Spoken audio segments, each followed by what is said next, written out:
I'm just like, yeah, this shit. It reminded me, like, yeah, this shit ain't normal.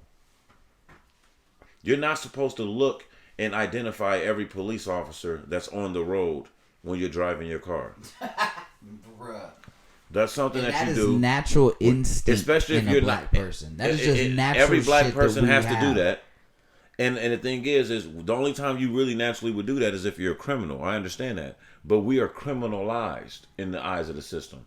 So we have to move like they already think that we're a criminal. Yeah. So it's best to just avoid them. Like, that's like, crazy that you said that, because even when I'm driving, I'll be saying to my, I was and the cop drive by me, and that shit happen where you feel like your heart is gonna come out your mouth every time. I'll be having to say to myself, I'll be having to like say to myself, like, nigga, you got a fucking license, you got insurance, but that ain't enough. You ain't out here committing no crime. Fuck you, scared. You can have all that. You might as well have committed a crime. I know, you might as well have no license. But listen, I always have to tell myself that. No, I feel you. You're right. You can have all that and still lose your life. Just to calm myself back down, like, yo, nigga, you're straight. Right. You know what I'm saying? You still lose your life having all the right credentials. Yeah, because even when you calm yourself down, imagine Philando Castile. Peep this. Rest in peace. Imagine him saying that, Chuck, you straight. Even in being straight, you're straight to an extent. Like, it's like, yeah, the chances go down a little bit because I have my license and registration, so I got a better chance of surviving this encounter than I would if I didn't. But that's not entirely. And that's sad. That's not entirely true either, because you could go reach for that and get shot. That's not entirely true at all. You could go. It's just just gotta have the wrong cop. I hear what you're saying on the right day. No, I hear what you're saying. You know what I mean? I hear exactly what you're saying, and that's true. I'm just saying that, like, one would logically think that in terms of calming themselves down. When he says, like, oh, I have everything, I'm legitimate. It's like, you have to tell yourself that I've done it before. We've all. Right. Any person of color. But then, I think really any person who's ever had a cop behind them. No, but then you still know. Fucked with, no. But then you still know, like, you might make it home, or, at the end of your night, kind of be like, damn, man, I'm glad that didn't go left. No, another thing is it actually brings down, like you said, the percentage of how the encounter is going to go as far as good or bad is concerned. Because remember, when you don't have a license, that heightens the disrespect and that's instant get out the car. The crazy and the criminality. Yeah, you're that criminalized they're gonna put at that on point. Once they see that, because not having a license almost give them the power to do whatever. They don't. Dio, not having a license give them the power. That's probable cause to do anything. Get exactly. Out your car, I'm searching your whole car. It gives them all the reason to do everything. So that's what I mean by not that I'm all the way calm that even having a license and insurance is gonna make the encounter go all the way right. But I feel like just having that alone, brings down the level of disrespect and the level of dishumanity that's about to happen to you if you don't have a license and registration or an insurance. So that shit always hits me when I have that to produce, it makes me happy a little bit. Like, okay, at least you get to go back to your car and go look up shit. You know what I'm saying? I get to breathe a little bit. You're not all up in my face because I don't have no document now. You just get to just ransack my shit and ransack me. I mean, it's crazy, man. And like I said, I think. At some point, the true reform is gonna have to come when somebody in authority of the system is gonna have to be like, okay, all right, there is a problem and there is something that I think we should do about it, but I don't know if that's ever gonna happen, because I feel like as long as this motherfuckers keep resisting the fact that there needs to be a change, that's gonna make everything even more difficult than ever, because they don't see that there's a problem. It's gonna be a forced change. It's gonna be a forced change, in my opinion, in the sense of you're gonna finally get enough of the right people in positions of power to make effective change. But at the end of the day, man, we just, we got to do better, bro. Like, I'm sick and tired of it. Yeah, we got to do better. And everybody has to play their part. And it's no more. We got to make activism cool again. You know what I'm saying? We got to make activism cool. We got to make being woke about the circumstances of society and your like political economics status. Like, we got to make that type of shit cool again, because that's really what it comes down to. We got all the power at this point, and they never expected for us to. So now the number one thing is to dumb us down and distract us, but we have the power. You know what I'm saying? And because a lot of people don't think about it, you get caught in a rat race of life, taking care of your children, paying your bills, living your life, trying to enjoy what time you have here on this earth. What time do you have for activism? You know what I'm saying? So we got to rework that, man. And if we did, should it be better, faster? You know what I mean? And I think the people themselves, at some point, have to stop being scared. Yeah. I think at one point the people have to, be like, listen, the sad, I'm already in hell. You know what I'm saying? The sad thing. Go ahead, there's nothing to be scared of, and I feel like and so one of the things is this: the people have to be able to stand up for as long as it takes. Yeah, I feel that. It ain't no 1 week shit. It ain't no 2 week shit. It ain't no 90-day shit. It ain't no 3 month shit. Ain't no year as shit. long as it's gonna fucking take. Okay. Let me say this quick to that though, in response. When you control the media, that's why what we do is so important, fam. When you control the voices that reach the masses and the images that reach the masses, when Malcolm X and Martin Luther King were doing what they're doing early in their careers, the rest of the world didn't see images of black kids and women having dogs sicked on them. It wasn't until that fateful day on that bridge that national media seen that. And that started putting political pressure that we can't even imagine on the elite in the U.S. because it was like, how are you all talking to us about how we treating our people and y'all treating black people in America like that? So I say that to say that, like, man, sometimes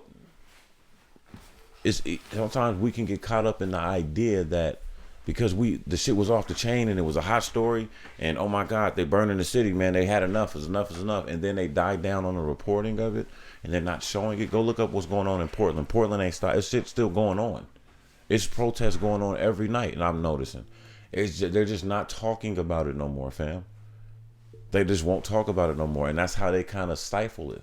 Do you know? Here's the thing. Because you start feeling like you're alone. Do you know alone. what's really sad is how many black people are still controlled by slave mentality.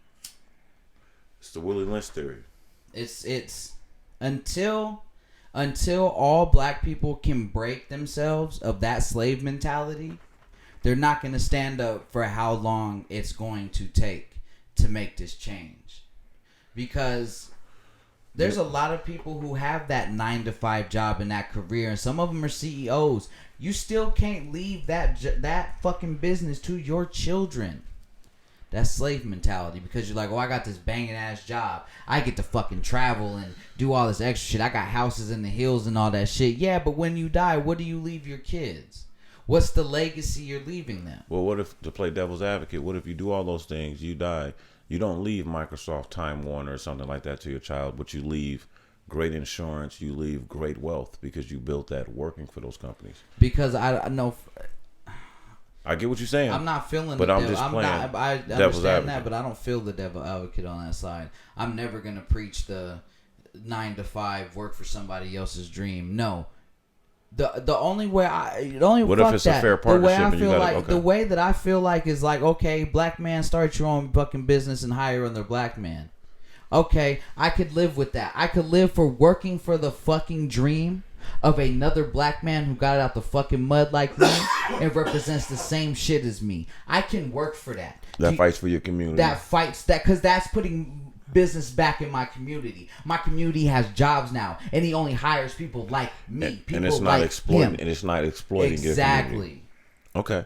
That's what I'm that's talking fair. about. That's fair. You know what I'm saying? Break that slave mentality. Go get your own fucking business, I think that and then go hire all your people. Go hire your family. Go hire your kids when they turn 16. Let them start at the bottom, and then hand it over. What you're to talking them. about is, you feel what I'm saying? is joining the fabric of America and becoming American in ideals in mind, in terms of capitalism, in terms of generational wealth. That's not an American idea. That comes out of Africa, right? I'm not saying so. America. No, I'm not. I'm speaking. Okay. So you want to go back? See, to me, let me just speak from my mind. To me, it's like it's a multifaceted issue. I think that black people in America need to get more African in their mind and in their mentality. And then I think that also black people in America need to realize their American status. And what I mean by that is we need to, we don't participate in America the way we should.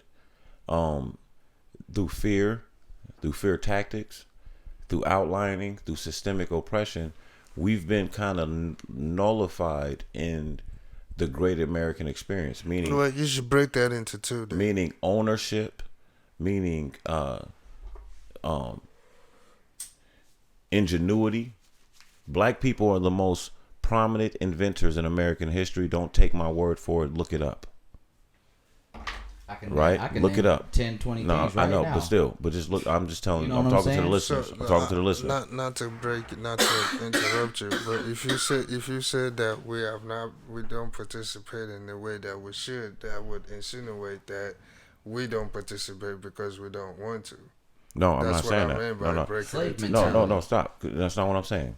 No, I know it's not. That's why I Okay. said break it into two. No, because as far as you know. well, because the thing is, we don't. First off, you got some of the most ignorant, uneducated, unprofound white people in the world are more politically astute than some of the most prominent, well-to-do, educated, affluent black people. You could not like America. You could have a chip on your shoulder for the way America has treated our ancestors and us currently.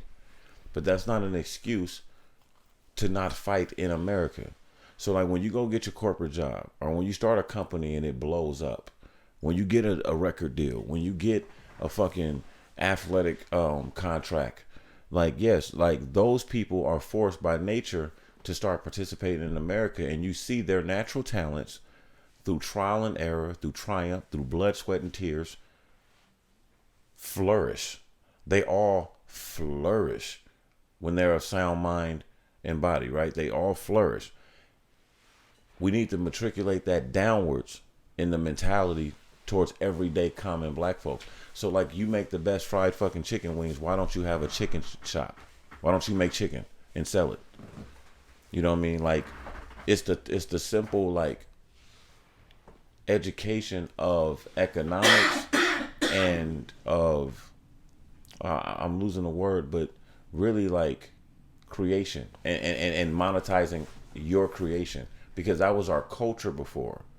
That was our culture. You did this well, he did that well, she did that well. We monetized it. Everybody ate because everybody needs a thing, right? And everybody has that. So if we can get back to that into our mentality, then yeah, we will eat. We will be. It will give us, because we try to go the spiritual route. I apologize. We try to go the spiritual route. We try to go the political route, right?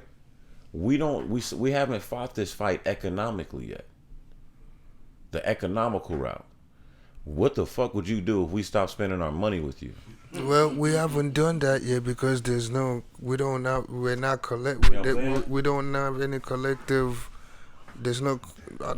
I don't know if that's a word to use, but there's no collectivity between us. You're saying it's not a There's collective there's body no. of Negroes. It's not. Yeah. So the word you're looking for is not connectivity. There's no unity. Yeah, there's no. So Thank you. there's There's no no unity. unity But between us to counter to that hold idea. down.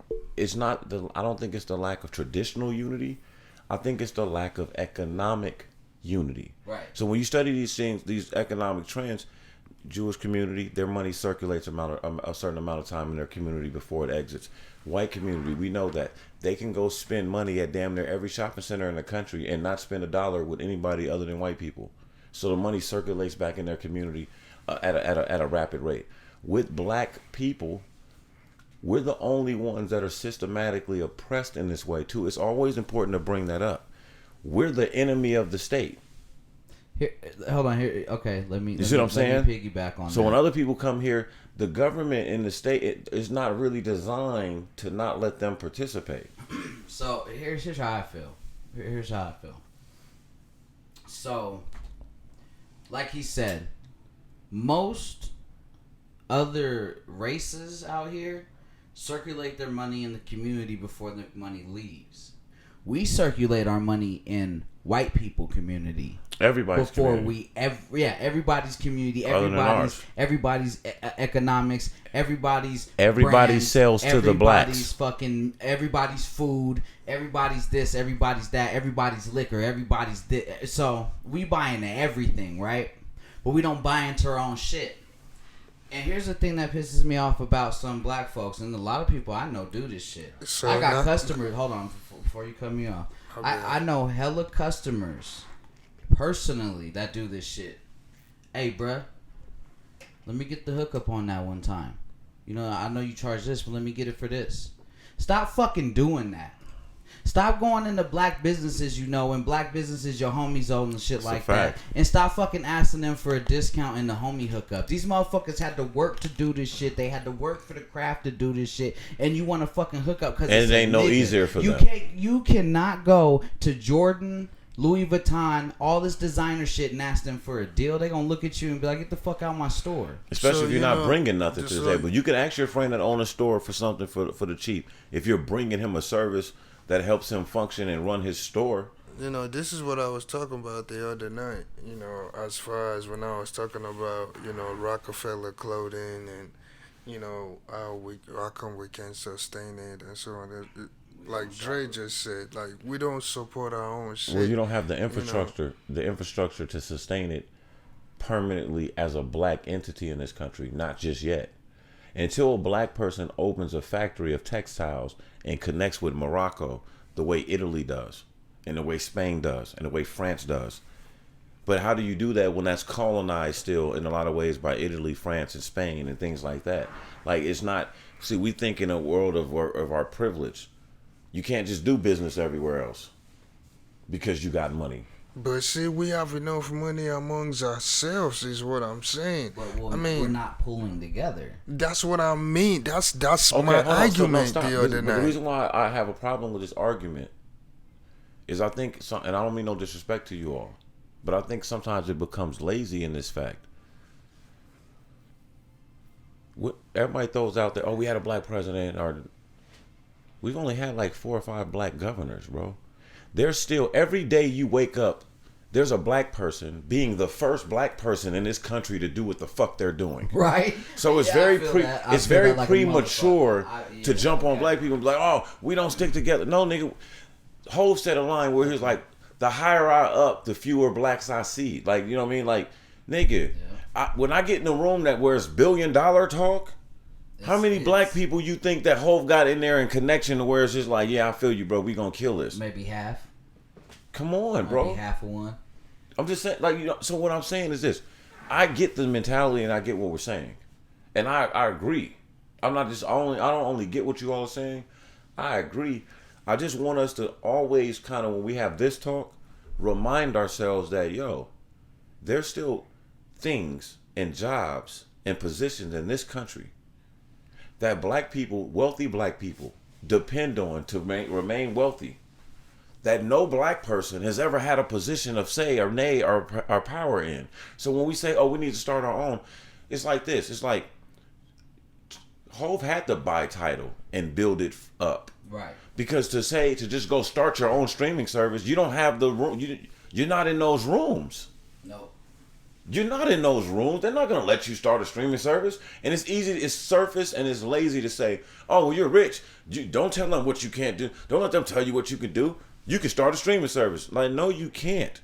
I mean, in Like- theory you can, but it's Nah, not gonna. nah, so not you're every right. time is it gonna be fucking Spotify, Tidal, and Nah. Apple. But I see, feel see, what you're right. saying. So yeah, I know what you're saying. over to buy title, and they bought it, right? And now it's or whatever the case may be. But he bought So- something semi-established. No. But what I'm Right. what I'm saying is now that it's O's, you know, we need to help Ove maintain that shit to the point where I've been it's subscribing now. to Tidal Man, since look, the you know, shit Hey, existed. shout out to Hove. Hey, you nigga. I think Tidal's the best streaming you can service. have- No you cap. can- We'll put all the Always Talking Shit show on Tidal. Of course. In a motherfucking What I'm heartbeat. saying is that I really do think that. And the reason why I say that is because for our culture, this is what I was arguing with one of my friends. And these niggas do music.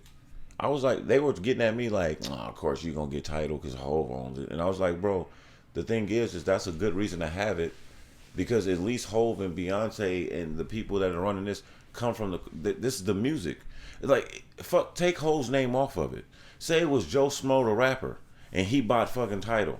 And he did the same thing, and it's blowing up, and he's more artist friendly. There's Tidal more, pays you there's, more that's what I'm than saying, any more other than any other streaming service. They're Right. not for tech, anything that they offer. They pay you. they're more. not coming after your royalties, right?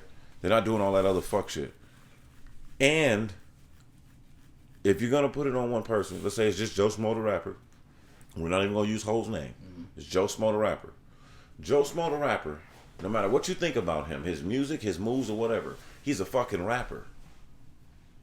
Who the fuck owns Spotify? Who the fuck owns Apple Music? You telling me the fucking? Not a fucking You telling me the musician. technology? Not a musician of any type. Hold on. Fuck You're that. telling me the technology company, bro? That's what we going to. So we going to the technology. Steve, who the fuck is? God bless the dead. I'm not being disrespectful.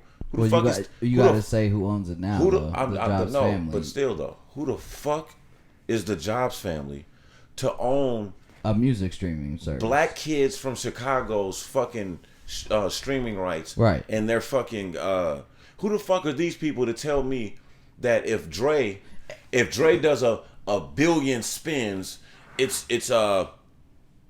100,000 albums sold, nigga? Who decided what a stream was? Right. A bunch of white tech people and executives that can't make a beat, can't sing a note, can't start a trend, can't get kids to wear anything, can't get people to buy anything. They can't do shit. It's a very predatory culture and mentality. Do you know what's crazy is when Apple Music first launched, like, not to shout out or big up or anything, but Taylor Swift was like, fuck that. Because the first 3 months are free. So the artist wasn't even getting paid for none of But them it goes streams deeper for than that. 3 I'ma tell you how months, deep nigga. this goes. I'd be like, what do you mean? shout I out to just Taylor released Swift an if she album was and woke I'm not on that. getting 3 months Hey, of fucking but no, let me tell you, family. payment. Let me tell you how deep they are in their planning, though. fucking Bro, when Steve Jobs made the iPod, he had a meeting with every record executive in the country, and he spoke about the Jay-Z's, the Suge Knights, the Babies, the Master P's, and he spoke to them on how he can make sure that he stifles those type of people, the growth of those type of people. We can make sure it ain't a whole bunch of more Irv Gotti's in them running around. And what did they do? They cut out the executive in hip hop damn near. Without the boys from QC and TGE and J. Cole doing his thing, and now you got Drake doing his thing. But the traditional guy that was just that guy that was fly, that had his business together, there's no more of those dudes like that no more. That got their own label and their own imprint that's killing the game.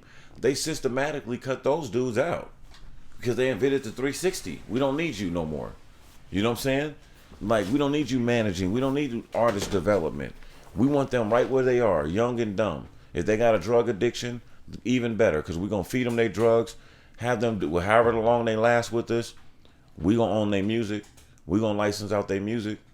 You know what I'm saying? And it's just one of those things, fam, where you like, when you looking at it like that, man, you just got to understand, like, the industry is foul, and it's important to have your business together. It's important to do something on your own, man. You want to go into these motherfucking meetings with something to offer in a negotiating standpoint, like, yo, this is mine. I own this, and I'm not scared to leave this place still owning this. You know what I'm saying? Joe Budden. Because that's what, shout out to the kid, like, because too many people are scared to walk away from big dollars. You know what I'm saying? And it's at what point Or is it for the culture? What point are you doing this for, like, creativity and, like, those that have the power? Because it's just like I heard Prince say one time, in what world would a person that can't draw think that they should ever earn the rights or have the right to control or dictate a fucking Picasso painting or somebody's art? Like, if you're the greatest motherfucking singer ever and you write and produce and do all your shit yourself and you singing and shit, if I have $1 million to invest in you, it's not a fair and it's not an honest investment if I seek to be predatory and say, hey, because the one thing that you're missing to make it is money and I have that, I want a 60-40 split. I want a 70-30 split. When you're not, just because you got when your money, music you're not career's the over fucking creator. and you start a podcast, I want a percent of that too. Wait, Right. That's racist. You know, That's a slave mentality. segue into wrapping this up, right? So, what you just said goes into the counter of capitalism, as far as I'm concerned, right? So, wait. Go ahead. Now, in music, like you said, the music. So, okay, let me start with capitalism. In capitalism, you have an idea, right? The idea is yours, but the thing is, that idea, you don't want it to be an idea where you're the only one who is producing whatever is coming out of that idea, which means you're doing all the work. There's nobody else. Wait, you're making all the money. You know what I'm saying? But you want the shit to be bigger, which means you're going to need Dre, me, and probably 300 other more people to come and make that idea bigger, right? Which means there is no way where you should be richer and then sending checks to me and Dre as in, okay, let's say you make $1 million this month, but out of that $1 million, me and Dre only get $5,000 check. Dre get a $5,000 check. I get a $5,000. I agree, but you're giving extreme examples. Wait. So what I'm saying is this: in music, the idea is mine. I'm the one who writes. I'm the one who sings. I'm the one who produces. What you're doing for me is what? You help me put it out, or what? I recorded in, under your contract or whatever. I'll play devil's advocate. No. I'm saying how the music business works, right? Right. So based on that, they do the ancillary thing. You decide that you're gonna keep all my masters and this, and that. Right. Now, how is that? How come capitalism does not apply to the musician? So hold on. Capitalism does belong to the musician for the simple fact of you just have to be independent. So like Russ. That's what I was about to say. Russ is a completely independent artist. Right. Every dollar goes in his pocket. He doesn't have to split it with. But see, in music, like you say, you have to be independent for the capitalism to apply to you. Yes. But what I'm saying, if capitalism is capitalism and is general, why does those companies... It's not capitalism in general. Capitalism only applies to he or she that owns a business and applies capital, to it and let it grow and grows out and grows capital from that. So it's supply and demand, really. Like, if I have something that people want, like the best fucking donuts, I can decide to go with the capitalist that comes around and wants to put millions of dollars into my chain, making it a worldwide donut chain. Or I could say, fuck you. I'm just gonna, a chain I got myself. A team of 30 people, and I'm just going to grow it myself. So, like, I want to speak to that, too, because that only what I was going to say real quick is your thing about I agree. I despise capitalism in a lot of ways, but then I'm not all the way against capitalism because the man and woman of this country has a decision to make. You can own. I've seen it, bro. I'm originally from Bed-Stuy, Brooklyn, New York. There's fucking bodegas on the corner that's been there. They ain't going nowhere. They're gonna give that to their son, their grandson, and and they're not necessarily trying to find new storefronts to open more bodegas. They don't want to have the city locked up on bodegas. They're sustaining that right there. That's just one store. That's just what they might have to. You can have you have cats that they just want a fucking suit store because they're tailors and they open a tailor shop and it's one store for 30 fucking years. They're still capitalists. They're still benefiting from capitalism, but it comes down to capitalism feeds who you already are. If you're about the art, You can be a capitalist and make a great living and be comfortable and still be about the art or whatever it is. But 'Cause like this, if for you're instance- greedy and you're not about the art, it will consume you, and it's just an easy highway to be consumed. I mean, cause see, I'm not against capitalism. No, think I know. capitalism is only great if you're willing. If you want to keep all the fucking profits and all the money, Yes. then you should be willing to do all the motherfucking work. That's all I'm Well, saying. let me play devil's advocate to that, though, see, after you're if done. you want to go build a 30 fucking story building and you want to fill that 30-story building up, but off that 30-story building, you're now a fucking billionaire.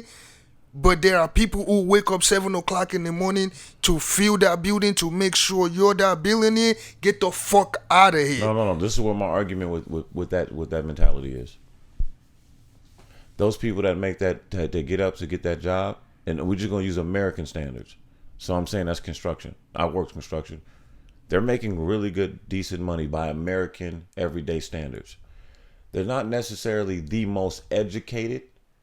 They don't have the best criminal backgrounds, but they're able to make a better living than the average person in their particular status because they're doing construction. The person that has that owns that building, the millionaire or billionaire that's paying for that has the concrete contract, that has the piping contract and the steel contract, that has to pay the laborer's insurance. I'm not caping for big money. But what I do understand is that you're taking a financial risk. You're at financial liabilities.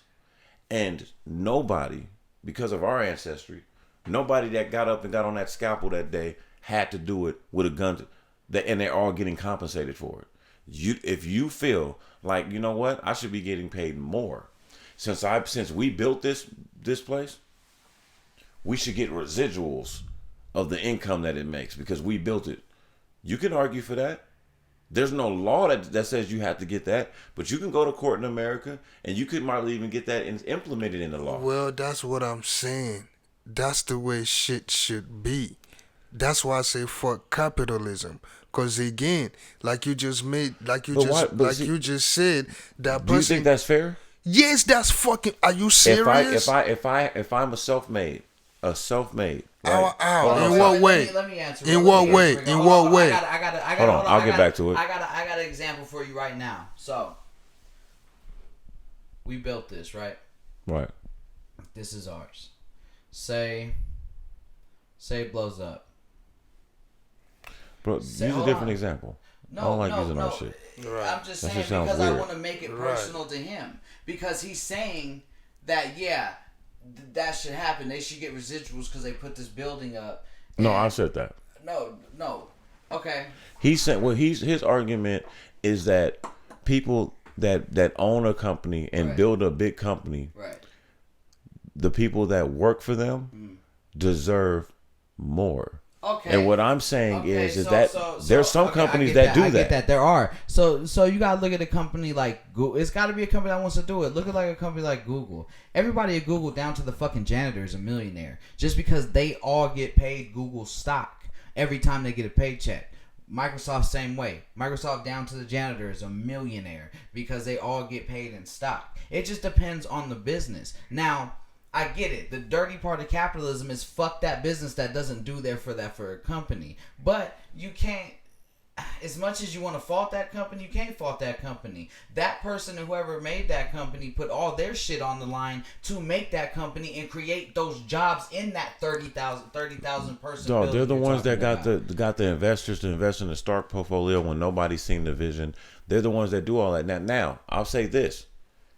You got examples of like that, like Duke in the White House, that would do things like, I'm going to build this casino or this building. I'm hiring this construction company. I'm hiring this company, and then I'll file for bankruptcy and not hire them. Now that's some bullshit. You know what I'm saying? That's the fucked up part. That's bullshit capitalism. That's snake scumbag Listen, shit. bullshit capitalism is people living on $8 an hour wage. No, that's not. That has nothing to do with. See, this is my thing. Do you think listen, that has something to do with capitalism or the misrepresentation of those that we send to the motherfucking White House and we send to Congress and we send and to let them vote and let them vote into action. Bullshit capitalism is all the Walmart niggas being billionaires, but all their employees being on welfare. Bro, they were billionaires before. So you got to get listen to me. You're being too general. No, I'm not being too general. You are. No, I'm not. Because all I'm saying is this: if you're a fucking billionaire and you have employees,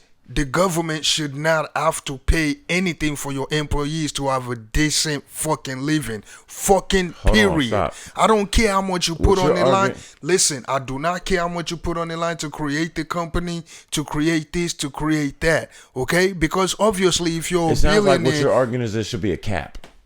You're saying that because though you got to understand, you became a billionaire functioning in this thing called America, in this system. Without this system, your ass wouldn't have been a billionaire. The only thing that makes capitalism bad is the fucking scoundrel shit that goes around it, because rich people that become capitalists could then turn around and buy our politicians and get favorable laws. But see, capitalism is also tied to the system, though. Capitalism is tied to the system, it's tied to the politicians, it's tied to politics. Because of what I just said. Not in design. There's many of motherfucking billionaire capitalists that don't use their money to falter with politics. There's a lot of people that don't do that. The thing is, we don't know shit about wealth in this country, and they do a good job at that. You don't know the rich people. You don't know the real rich people in this fucking country. If we know how much money you got, you ain't that fucking rich. And that's a fact. You think because I got a question right now. Hold on, I'm gonna ask a question. I got a question to go with your point. Who's the richest family in America? I don't give a fuck. No, I'm that's a question. I don't know. To his point, I know the Waltons is up there. I know the Waltons is up there, and I know there's another family. I can't think of their last name. The Rothschild family. Dog, I'm not even gonna lie. Like, do you know what? Okay, so the but you can't. They're not an American family. The Saudi family, Saudi Arabia, them niggas is rich. That's what I'm saying. Rockefeller. That's in the Western world. When John D. Rockefeller, I'm saying here. I'm not talking about the world here. Oh, it's one of the Americans one of the families you're not hearing about. Are the Rothschilds American? No. I'm talking about Rockefeller. So John D. Rockefeller, when he died, was worth $636 billion. Right. You think that wealth dissipated? No, his family is still alive. But that you're not going to hear about that wealth because it's probably $1 trillion. Well, no, but think about it. It is also, it's no longer singular. Right. So, like, if he had one heir and he inherited, then it would be kind of more like what you're talking about. No, what I'm saying, even combined as the family, it's still like probably $1 trillion. It's a lot of money. But when it gets dispersed over however many, maybe 100 people, couple generations, it's only, you know what I'm saying? You never know. Like 4. I'm just saying. I don't know. There's like 4 of them. Yeah, but there's grandchildren and all type of stuff. Because if you listen to the way no, I get it. But I'm saying I was about to go too far. I was going with your point that there are people, the richest people, you don't know them. Right, they keep shit on the low. Just to say this, like them Saudi families, like you said. If capitalism is not tied to politics, then the politicians will make. Loose. No. What I'm saying is this, because when I said, people would not be living on $8 wages, and you said something about, that might not be tied to capitalism. That's tied to the government. But see, that's my point. No, the reason now, if the wage is tied to the government, and it's tied to capitalism. Hold on. The government is tied to capitalism because if it's not tied together, then the government should say, okay, the living wages should be higher. Who will be paying it? The fucking capitalists. The reason that they say that the wage shouldn't go up is because they say the cost of goods for everything is going to go up, which in a sense it will. That's a bullshit argument, though. No, I'm just saying that's because everything keeps going up. I'm not saying other than the wages. I'm not leaning on. I'm saying in a small sense it will because it always does every day anyway. But what I'm saying is that is going to be their argument. That is going to be why they're not going to raise minimum wage in Nevada to over $8.25 an hour, because the cost of goods. That's how they scare everybody into not voting for that. So it's like, oh, okay, yeah, we'll give you $15 an hour. That's how they but confuse. Milk's gonna be $12. That's how they confuse it. Ain't gonna be that's how they confuse it. That's how they confuse the market. But at the same time, that's the difference between state and nationals, and that's why like national elections are important, and so are state elections, because at the end of the day, that's a state thing individually. Right. But when you have a presidential candidate that's going to say, hey, well, we're going to go $15 nationally, right? We're going to go $15 nationally. That sets the bar higher. Now everyone in the states, every individual state has to meet that mark. It's about being activists. It's about being inclusive and being participants in society. And that's what my original point was about how, as a culture, we've kind of been made our beds and been comfortable on the outskirts of the society and the culture. Like, we're anti-culture. Right. And sometimes, niggas is on that paper bag money and like put my money in and shoot my, all that bullshit. We need to start getting into like the information hotbeds that allow for us to not be discriminated against, because they do exist. You know what I'm saying? They do exist. And it's just like the knowledge isn't spread apart. And that's another thing that I was saying towards what Chuck was saying is, man, we live in a country where systematically they are undereducating us. Systematically they're loopholing us. Systematically. And it's just like, man, there's other people that move here from other places and they're not going through that. Right. When they apply for a business loan, when they apply for this, hey, what do you know? I got it. Like, right. You know what I'm saying? And it's just like, you got motherfuckers with all the best credit in the like, world. I don't know if it's gonna be. I don't know if it's gonna be that easy for me. I'm gonna end it with this, and this proves my points. And I'm gonna wrap this up with this. What time we got? Let's do. I want to do a 5-minute wrap up of what you got on the bottom of this card. Oh yeah, it's 120. We're gonna 5 minutes. Real quick. So let me wrap this up real quick, and then we'll jump that so we can wrap this up. It's already 120. You no longer than 5 minutes. I was reading this thing. E40 said, man, I had a couple black cards, was a multimillionaire with the best credit, and he couldn't hold on to his fat burger. He couldn't get the business loans and shit that he needed to sustain the fat burger without being like, you hear a lot of black millionaires and celebrities, they went broke. Like, how they go broke? Because they start getting, they're getting cut out of the system. So they're funding everything on their own. Yeah, they're just putting to be spiteful. Like, oh, I'm not gonna let y'all y'all do me like that. I got money. I'll pay for it, and that's not a good business model. And then they end up selling it and working for the fat burger.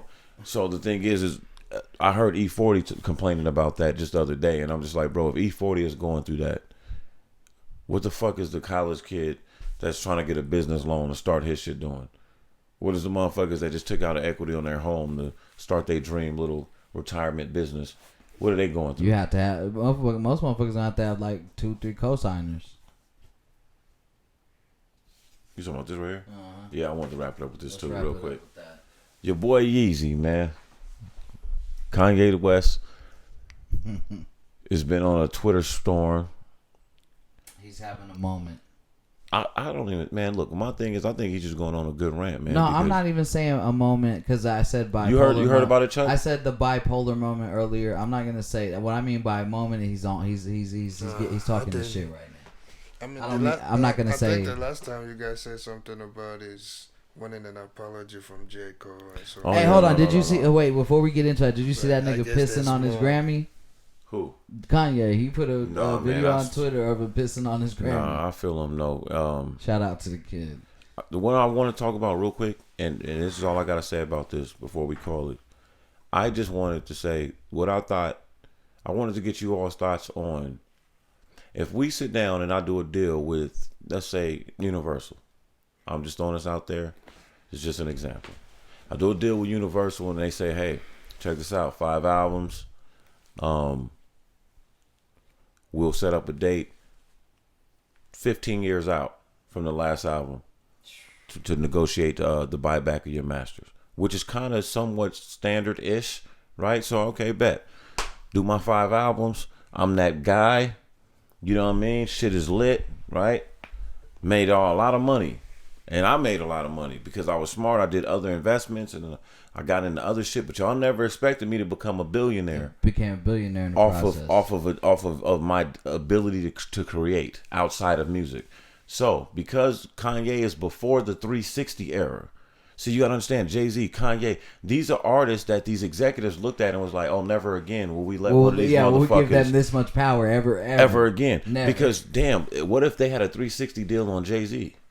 He wouldn't be a billionaire. But they would be a gazillionaire another times over, right? What if Kanye really did have a 360 deal and he created the Yeezys? It'd be the same concept. He right? wouldn't be a billionaire. So not even about him not being a billionaire, which is a great point. How much more money would they make? And that's how they look at it. So sometimes it's not always about depowering or empowering someone. Sometimes it's like, damn, we missed a bag. Damn, this motherfucker's in movies now. Damn, he doing movies now. Damn, this nigga got a fucking production company. Then he's doing this. He's the number one shoe designer. Okay, so now look. So now Kanye West is worth multi-billion dollars, right? And that date allegedly, right? If the story's correct, so now that's coming out, right? So like, boom, Kanye. So okay, it's time to buy back my masters. What's the price? And they won't give it to him. 2-3 years of silence. Yeah. Is that? What do you do if you're a creator in that space, in that situation? I mean, if it's in the contract, you go fucking sue the label. If it's in my contract that in 15 years I get the option to buy my shit back and you're ignoring me, I'm gonna sue you to fucking make you let me have the chance to buy my shit back. Let me add one wrinkle to that. All right. And this is a very important wrinkle. And I know on surface it's gonna sound very kind of jovial, like, well, nigga, no, that's stupid. They should have had it written in contract. It's not written in the contract. What if it's? I'm just saying. I don't know. What if it's tentative and it's verbal? What if it's one of those things that like, no, trust me, man. Like, 15 years, we'll talk about. We'll come back. And then when you're talking about it to them, they're explaining it like this, like, oh, well, 15 years that'll give us time to recoup all the monies we spent on, pushing the product, et cetera, et cetera. When they made the money back way, exactly. way, and this as an artist, and you're only in a position to say, all right, but now maybe that last album is ready, and they're like, and you're talking to them prematurely, but they're like, yo, you still owe us that last album, and you're like, yo, that's what I'm hearing about now. Not what it's gonna cost. I'm not giving you a motherfucking thing until I get that until you price. tell me and set a date that I can buy back my masters. And sometimes black kids and white kids that love music and love these artists, they need to hear that, just that simple. Hey, I'm trying to pay for my kid's school, not your kid's school. Yep. Record executive. Yeah. I want my grandkids to live off my royalties, not your kids. And how many black legends do white people send their kids to college and private school off of residuals from their creation in a place? It'd have to be hundreds at this point. Right. From their creation in a place of poverty. When you talk about our old school legends, they couldn't even drink from the water fountain that you drank from. Shit. Their parents were getting hung and shit like that. And they made music that made your life different. And you get to own the rights for 100 years. Come on, man. So I just wanted to leave our listeners with that thought, because that's where we are in the creation world. And that's what we about. That's the fight that we fight. So you know what I'm saying? Any type of, for the creator. I'm gonna say this: any type of black creator out there, keep the masters to anything you do, to any beat you make. You keep everything, the master to it. Don't let any label fuck you out of what belongs to you. Don't let any person fuck you out of what belongs to you, or make you feel like you belong to them, or enslaved to them, or working to make their dream come true and not just be aware, because it's easy to say not to let it happen, but you got to be aware. We must remain vigilant and studious on the crafts and the business that we get into. Like, not having done it before isn't an excuse. Right. This is the information era. We said that earlier. Do your Googles, get your research, call somebody, do your Googles, network, figure it out, man, and don't plunge. When they throw the bag in front of you, don't plunge. Because if you're worth the bag now, you'll be worth the bag later. Go do your research first. And yeah, man, you got to protect the craft, got to protect the creators, protect your art. And I think that's a good time to wrap it. All right, man, I'm your boy King, man. I'm out. Peace. Take care of each other.